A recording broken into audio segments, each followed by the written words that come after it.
Hi, my name's Will J. Carman. I'm a freelance cinematographer based in the Midlands of the UK.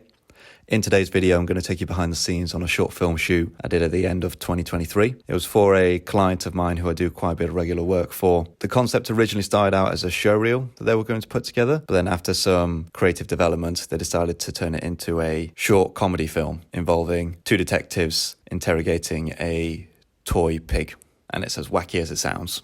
This was a great shoot to work on because we got to pull together a bit of a dream team. My friend Ollie as the director, Kat as producer, Todd as my first AC, Arthur on sound, and Tom as editor. This was a 2-day production and we were shooting it at a studio in Leicester called 369 Studios. I've never shot in this studio before, but it was a pretty good facility. I was quite impressed. The guy who runs it has basically built a variety of different rooms, from a police interrogation room like we were using here, a bar room, a hospital room, a post office, a library, and a couple of other ones. So it was quite impressive to have a facility like this in the Midlands. On the first day, we were mostly in this one room where we shot probably about half of the film, which was of the two detectives interrogating the pig. The day prior to the shoot, Ollie and some of the other team members came in and painted the walls green, installed the red curtains that we see, and brought in the furniture as well, such as the bureau, chairs, desk, and all those little things. From my side of things, as is usually the case on small-scale productions like this, I had no time to really prep or do a location recce before the shoot days, but myself and Ollie did meet for a coffee or two prior to this production to discuss ideas and look at location photos, and we planned to try and light it as practically as possible so that we could line more for the space and for the wide shots of each scene, so that once we were set up, everything could more or less stay where it was with maybe some minor tweaks, just to help save us time on the shoot days. As even though this was a small but mighty crew, it was still small, and it was just myself and Todd working on the lighting. So it was vital that we try and light for the space and light practically to help save us time so that we could get all the shots that we need. So for this first setup, we decided to rig an auto pole across the ceiling, and we utilised the Aputure B7C bulbs quite a lot in this scene. We installed one on the overhead lamp above the table, which worked really well, which gave us a lot of control over the intensity of the light, which we wouldn't have been able to get with a normal bulb. The B7Cs also came in really handy because of the built-in batteries. And as you might be able to see in some of these behind the scenes shots, the overhead light above the desk was not actually plugged into any kind of outlet, and it would have been quite difficult to have got a socket or an extension lead rigged to the auto pole. So just to save us time, we utilised the built-in battery of the bulbs, and they worked fantastic. Having a 8 kit of them with the charging case was super useful because it just meant that when the bulb ran out of battery, we were able to, within seconds, put a fully charged one into the socket and resume shooting. We then also used some of the B7C bulbs in the lamps in the corners, and I actually installed a few bits of black wrap on top of the shades just to reduce the spill that we were getting onto the back walls and onto the ceiling. We then also put in a Aputure 60X on a C-stand with a boom arm behind Talent just to give them a backlight and make them pop out from the background a little bit, as we were purposely trying to light this quite low key and quite dark. Having a backlight behind Talent just helped them pop out from the background a little bit more. We were shooting on my Blackmagic Ursa Mini Pro G2, once again with EF lenses, and I believe we were using a subtle dream effects filter by Prism Lens Effects. We did also utilize the Pocket 6K Pro as a secondary angle to help get extra coverage and increase the amount of shots we were able to get per take, which really helped us cover more ground in a shorter space of time. After we had shot all the coverage that we needed for the two main detective characters, we shot the reverse, which was of the pig, where we kept the lighting set up pretty much exactly the same. We just needed to move the 60X that was backlighting our two detectives and move it around to backlight the pig. In hindsight, it may have been better to set up both 60Xs for backlights because we later on needed to shoot a profile shot of both detectives and the pig, where we had to set up a second 60X so that we could keep the backlights on all three characters. But this is one of those small things that sometimes happens on these shoots when you're trying to work quickly and fast. Sometimes you don't have the foresight to think of every future setup in the moment. But thankfully it didn't cost us much time to set up a second 60X for the profile shot. And as I said, using the practicals and lighting more or less for the space did save us a huge amount of time between setups. I think if I was to revisit this scene again, it would be nice to have had maybe some practicals behind the two detective characters. As you can see in the shot of the pig, we have all this furniture and these two lamps behind it, which create a lot of texture and a lot of interest. Whereas with the detectives, it has the two-way mirror behind them, which is vital for later in the film. And obviously it makes sense for the scene and the location. But it would have been nice to maybe have had some lights that could have maybe uplit the curtains just to make some of the red pop out a little bit more. Or maybe a tube light to help highlight the mirror behind them. But on every shoot you learn something new. You collect a little bit more data that you can take forward and use it to improve on the next shoot. Where were you when this came together? No comment. It's inspired. Genius even. You're saying you had no part. They just pulled this out themselves. If it was just once. So this was a shot that didn't make it into the final film, unfortunately, because we needed to be even quicker.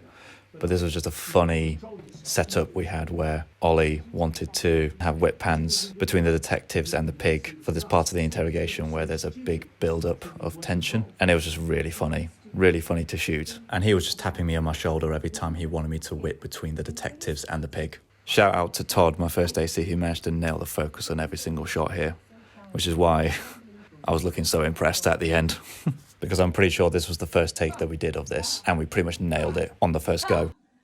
Enough of your porkies. Feast your eyes on this. Okay, cut there. That was really nice. We got some really good stuff there, I think. Good job, Todd. Let's go one more time. Cheers. To wrap up day one, we needed to shoot an exterior scene. I opted to shoot it on the Pocket 6K just so we could take advantage of the higher dual base ISO 3200.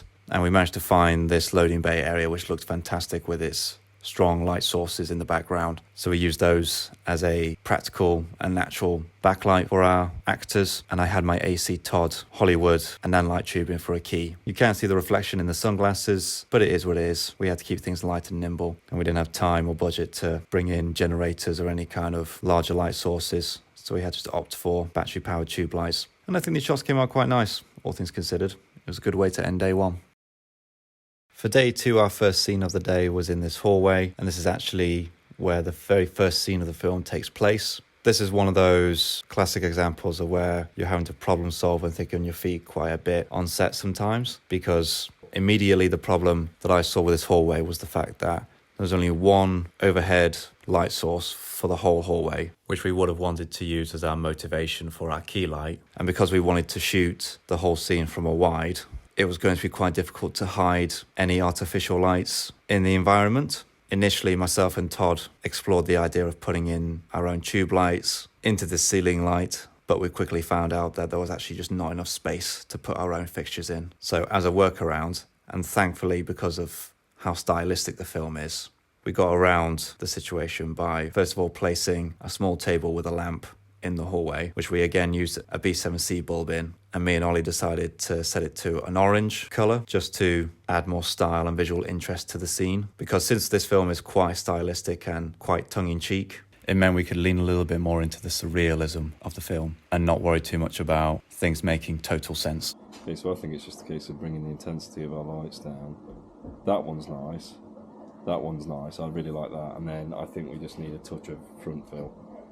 I then also set up a Aputure 60X again and used it to shine through one of the doors. To one, add in more layers and depth to the shot, and with using haze, it creates some nice shafts of light. But then in the second scene that we needed to shoot in this location, we were able to use it as a edge light that gave just enough wrap on one of our actors to act as a bit of a key light for them.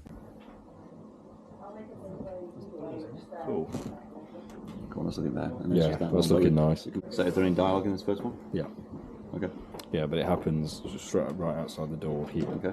So this is actually quite a nice. So let's just do like a bit of a. I think Charlie will be here, so I think we maybe have to find some kind of light from here to get it on his face. But here, Just remind I me feel that. like when Robin stood here, this is going to offer a really nice hair.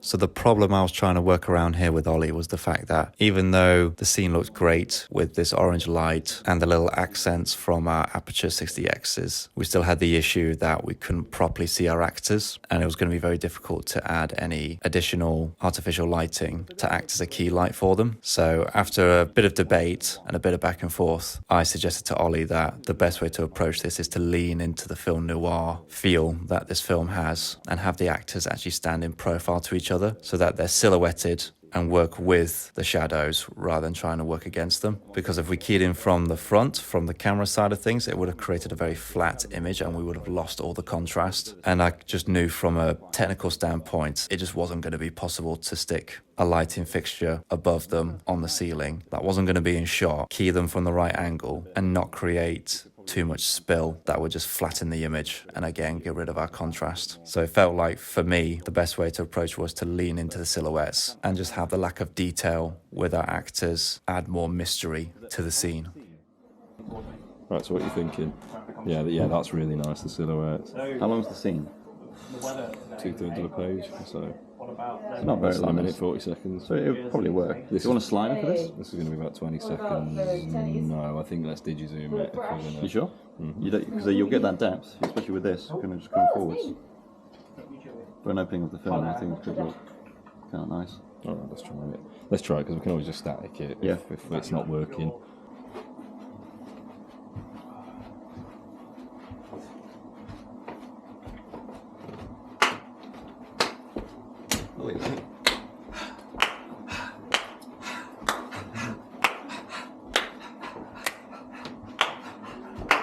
One final thing that Ollie wanted to add to this scene was a little fake keypad for our actors to scan their key cards on to enter the room. So to create that, we decided to stick a Aputure MC to the wall with the light facing into the wall so that it just looked like a black box with light illuminating around it. Could I do a colour change on your app? As this white? Or is that too much? Yeah, like a green, change to a green. Or a blue. I like the colour of your jib So Ollie, just humour me. Yeah. You definitely don't want it to go from, I don't care. Get me I don't know, say go from there and then go to, like, it's quite subtle to be fair on camera. I don't like green, mate, if we are. Like, I'd rather it go from whatever it is to Blue? Butternut squash and washed chestnut. So go from red to I need a bit more crunch in it, but it's good. No, it's too cheese, man. It's too cheese, but not in a good way. Because we're leaning so much on analog stuff. We're leaning so much on old tech. Fine. I think we're pretty much there, dude. Camera speed. First positions then. Cool. You set top? Yeah. Set. And that is 3, 2, 1, action.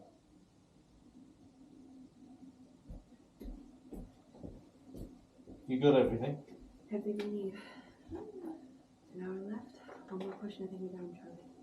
Remember, this guy makes a living shifting ideas and stealing hearts. So don't let him tempt you, Robin.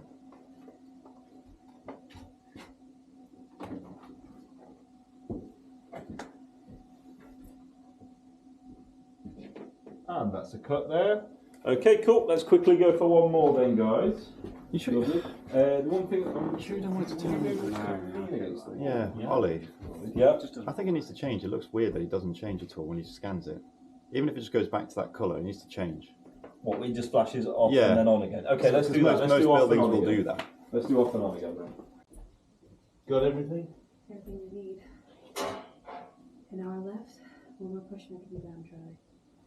Remember, this guy makes a living shifting ideas and stealing hearts. So don't let him tempt you, Robin.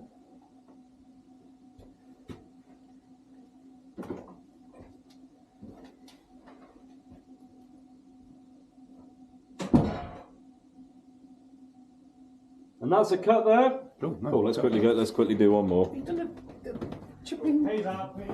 Well, that's not Todd's idea, to be fair. He suggested it, so. God, Todd's so good at telly. Got everything? Everything we need. An hour left. One more push, I think we're down, Charlie. Remember, this guy makes a living shifting ideas and stealing hearts. So don't let him tempt you, Robin.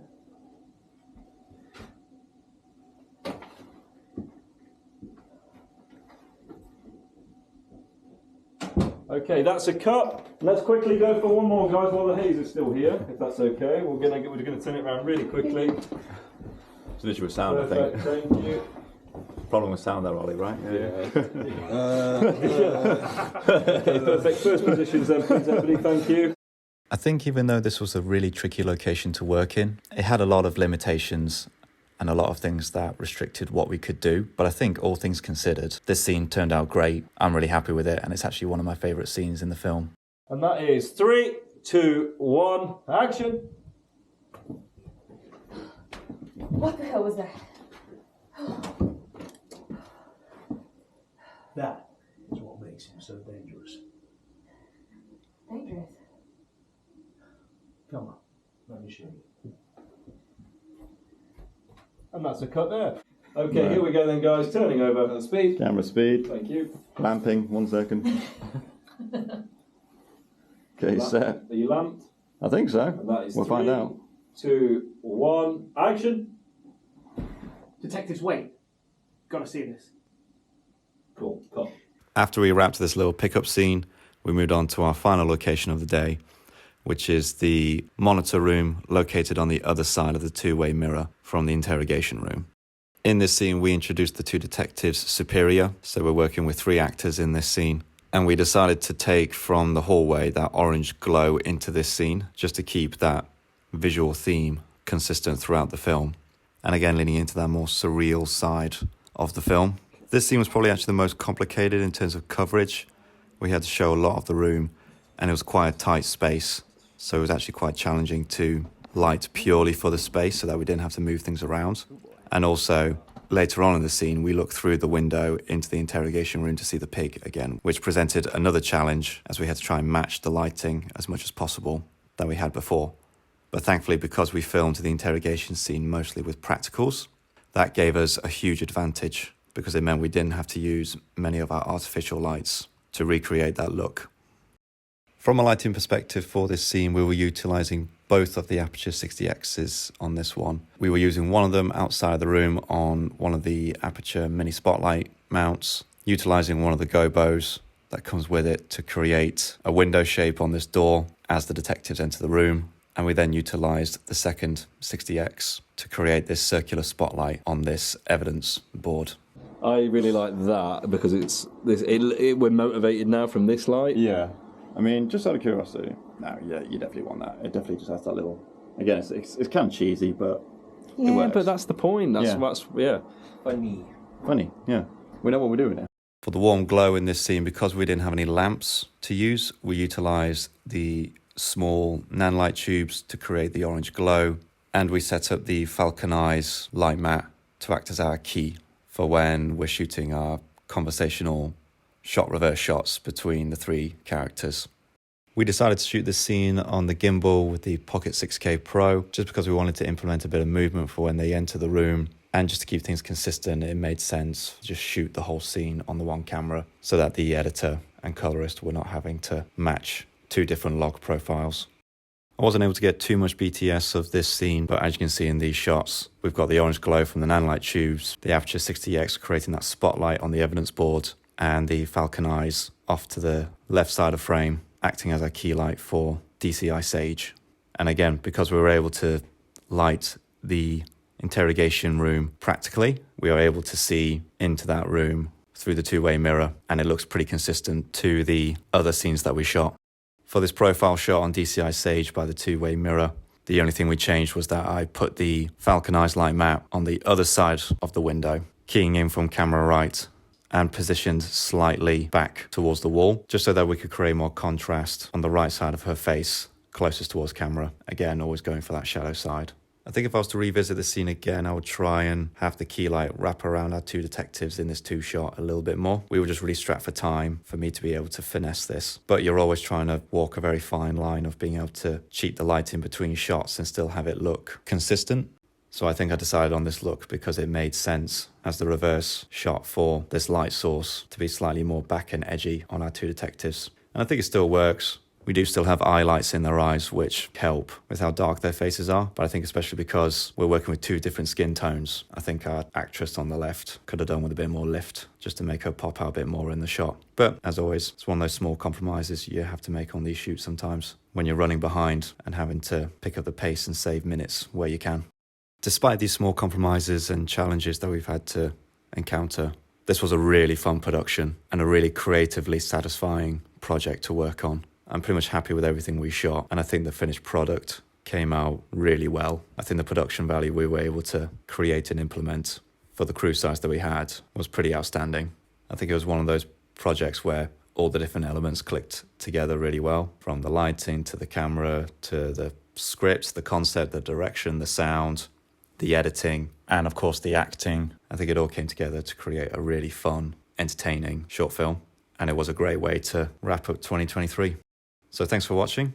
I hope you found something useful from these behind the scenes. If you want to check out the full film, there'll be a link in the description below where you can check it out.